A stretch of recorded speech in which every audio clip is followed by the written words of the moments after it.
So I'm very happy to be here with my friend Christine Low, who also is an expert in the area of the larger questions around sustainability and innovation and all the implications it has for our industry. So thank you, Christine, for spending time with us. Let me begin by asking you about what are some of the bigger directional or policy focus that you see coming out of 2022, especially big events like COP27? Yeah, I just want to mention that, the COPs are happening every year. And actually, prior to the COPs, there are many pre-COP meetings. And of course, we need to sort of remember what COPs are about. It's part of a multilateral treaty. Right. And this is government meetings with governments.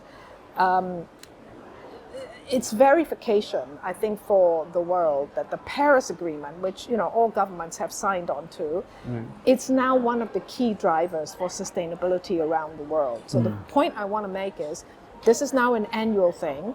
The Paris Agreement also requires every government to present their plans and ratchet their plans every 5 years. Right. So we don't need to get completely stuck in any one year, whether they achieve all the things that we want. Right. But this is just a rolling process. So one of the things that came about, several things, but one of the things that may interest you is they're going to put some money towards developing countries. Right.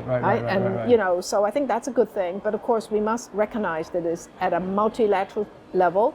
These things usually takes a long time, but it's a recognition that developing countries need to work much closer with developed countries, and there's got to be some kind of technology transfer and funding transfer that will lift the whole world up. Right. I'm glad you mentioned this particular investment in developing economies. Many in attendance today will have manufacturing and production activities in either developing or least developed economies. What are some things that these manufacturers should be thinking about, especially as they think about where to invest in next and what they should be looking for when they invest in these types of economies? Yeah, I think people in your industry, like in other industries, are being asked now to disclose their carbon emissions and their environmental and social work in a kind of more organized way. I think whilst people may find this to be a real hassle right now, a little bit further down the road, I think people are going to find out that they're going to learn so much about how their business is operating, that it will allow even SMEs, people with insight and innovation, to see that within that data that they have collected, how they can go forward. And here, I don't think SMEs perhaps operating in less developed economies are actually at a disadvantage. They're not at a disadvantage. Because innovation is really about understanding your process and how you can show that and rejig your business so that you're more competitive. And maybe at the ground level, for less developing economies, to actually work closer with the government, to kind of get their act together, to be able to show what their plans are going forward for the next 5, 10, 15, 20 years, to work together, to have the transparency of the data, and to think more together and invest together in things like cleaner energy, better water usage, and so on. It could actually put them in a better position. Right. Do you think in this case that private businesses or smaller businesses in operating in these countries, do you think they will move faster than large public organizations like UN? Well, I actually don't see why not. I mean, if you are, let's say you're just an SME factory somewhere, you can kind of get your basic data together relatively quickly.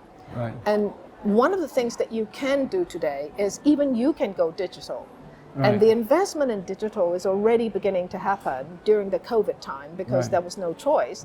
So for those who've already made that transition, and for them to hire some of the young local people to work on some of this stuff, you are going to be amongst the first to get the level of data to not only show to importers, right? Big brands and so on.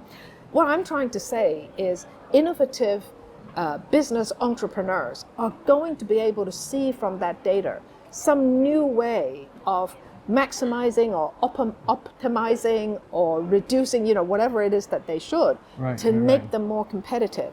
And that process will bring them more business. Right. That's a very good point, that could be a business competitive advantage. Yeah. Right. So here we are in Hong Kong, so we can't neglect China in this. And China has expressed ambitions to be a leader in this field. What do you see some of the developments there, and what should we be paying attention to in China? Well, China is really interesting in the sort of decarbonizing mindset, because China is organizing itself to decarbonize with specific timelines. They have 5-year plans, right? So every 5 years, and they also have longer term targets. This is very useful, I think, for other governments and other big brands, right? Because if you have factories in certain location, you can actually track quite easily what are the local governments doing there, how are they decarbonizing. Not only are they decarbonizing in terms of your own business, but at a much larger area. China also has these industrial parks that they are also certain industries are moving into them. This is to make things much more efficient, right, on a larger and faster scale. So China, in the manufacturing sector, my understanding is because they've been so good up until now, right, to kind of package things together, you can kind of get everything done in one place. China has an inherent advantage that they can use the same model to decarbonize. Right. And we've seen sort of in recent days that once China decides on something, it can move very, very rapidly. That's right. Yeah, I actually have another idea that I've been trying to suggest. So, for example, if we take southern China, the electricity system is provided by the Southern Grid Company. 54% of its electricity is already clean energy. So actually today, I think it is possible for a particular business, usually a big business, to negotiate with the electricity supplier to buy cleaner energy. Now, if we can imagine that China could actually allocate a much larger portion of the clean energy really for the export business and the industrial sector, this will mean that the export itself will be more competitive because you have the EU border tax coming. And actually, if you are an industrial enterprise, you can probably actually even pay a little bit of a premium because you can monetize it through your exports, right? So I think this kind of newer ideas of how to rearrange even your current supplies and you could say what you have in terms of cleaner energy can actually help everybody else. Yes, you're right, because if you're a manufacturer, you are a scope 2, scope 3, and so you impact the carbon footprint of your That's customer, right. I mean, we can even do it in Hong Kong because 28% of our electricity is actually nuclear, so it's clean energy. So Hong Kong today, you don't have a system where, let's say you have a factory in Hong Kong, right?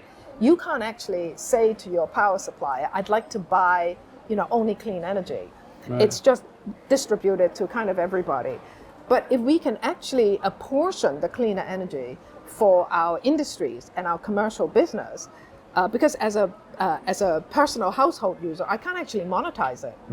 But if you can pay a premium and get the benefit from your exports, actually that premium you could even share with individual households. So I might get a benefit. But it's thinking kind of more entrepreneurial for the whole economy. So how do we think about this and account for a lot of these that's things? So I want to turn for a minute to also the developed economies, the where a lot of our products go to. So the EU and the United States and other developed economies.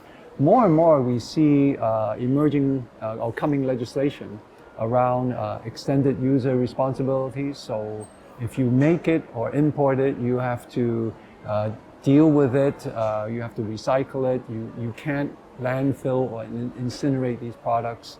And we see more and more disclosure requirements, legal requirements, as well as financial requirements to be more and more transparent. How do you see this impacting the entire fashion industry supply chain? Well, let me talk as a consumer of fashion. I am kind of hoping that in the the world of the big brands, right, where they have the technology, the design capability to actually think through business models. So, okay, you know, I'm kind of thinking if I want to lower my carbon footprint, what is it that I can do, right? So there are two things. One is I buy less. Now, maybe this is not what you want, that I'm going to buy less. But is there some other business model where we can have a seller-buyer relationship where you can actually help me to lower my carbon footprint, where I know what you're doing on an industrial basis, which I like, but at the consumer end, what is it that is going to be innovative? So, you know, we now already have lots of labels, and you can tell me, you know, where the cotton or whatever is coming from and who's made it and so on. But is your business model going to be just about me buying more? Or can you develop some kind of business model where you'd like a relationship with me, right? And I kind of like your design, but do you want to take something back, or do you want to work with me in some other ways that I can look great all the time, that I'm happy with, but I have fewer things? I'm kind of looking for that as a consumer. So a different way to look at usage and ownership. I mean, I don't have a problem with you making money, right? But what I want to do is look good. And I already like your brand, right? So hopefully you want me to keep coming and buying your stuff. And I know businesses always say that they want to have a long-term relationship with their customers, right? So what is that relationship that we can go into? And with the big brands, the more developed economy, who are strong with design and so on, how can they focus on me and help me to feel that I look the way I want, but maybe with fewer things? Look good and also feel good, right? Yes, and feel that you are not damaging the environment or doing some social harm in the process. Some new business model that I find exciting. Right. I think that all of the consuming economies are all part and party to everything that all of the world is aspiring to. So I think I can't imagine that I think our decisions on how we consume, I think, is going to be more and more important. Right. I think we can change. And you know, many years ago, I remember people saying that the doggy bag, right, taking food home that you didn't finish in a restaurant. Oh, that's not a good thing to do. But it became second nature. And even in Hong Kong, where at the beginning they were saying, well, it looks like you haven't had enough to eat, you know, and that's not a good thing. But we've overcome those kind of maybe more culturally guided behavior into now thinking, well, actually bringing your bag to go and put your food in, that's a really cool thing. Right, and people are now making all kinds of boxes, right, for you to go pile food in that you didn't finish in a restaurant. So I'm just thinking for the fashion industry, that what might be the equivalent of that? Right. That's a very good point. That we maybe should also culturally change with the time. I think we can. Yeah. So finally. You know, the world, most of the countries of the world have expressed very clear ambitions to be carbon neutral by mid-century, including Hong Kong and most of the places that we make and most of the countries that we sell to. So how can we be a carbon neutral industry in a carbon neutral world? And how do we get there? I think we all need to work together. So we are going to continue to need a lot of energy. Right. That's going to power a lot of activities. We want clean energy. So maybe this is why government and industry leaders need to work together to first look at what is it that you need to do to have more cleaner energy, right? So that's number one, because that spreads out to everybody. I think water, how do we save water, right? That's really important. Yeah. And then thirdly is how can we have relationship between the developed economy and the developing economies? Do we still want that supply chain, right, for garments and clothing and accessories? Right. And if we do, how do we share that and deal with the customer? Because you can't actually satisfy me of the future without getting a lot of data and blood, sweat, and tears from those who are making the clothes, most likely still in developing economies. So matching that and making that kind of visible, exciting, and kind of kind to earth and people, I think is what your new kind of generation of customers are looking for. Are you, as an industry, looking into the future, are you optimistic, worried, concerned, or? Everybody wants to look good. Right. And, how you look in clothing and accessories is always an important part of how we define ourselves. I think we're getting to the stage where people are learning about the fashion industry and some of the problems. So curing those problems, we know is the way of the future. So I think we need to apply our knowledge in it and innovation and the technology. And what I tried to say earlier on was, now that we have to count everything, right? This is a new trend. Now that we have to count and understand everything, that must be a potential originator of a whole range of innovation. And you need the factory in the front line, who they employ, what materials they use to work with you, right? To eventually have that product. So this line is much more closely integrated, but not just in a way of cost, but in a way of the whole imagination of that loop that will end up earning them money in a decent way and making me look good, right? So how can we re-articulate that in a way for the modern world of, the net zero world? Right.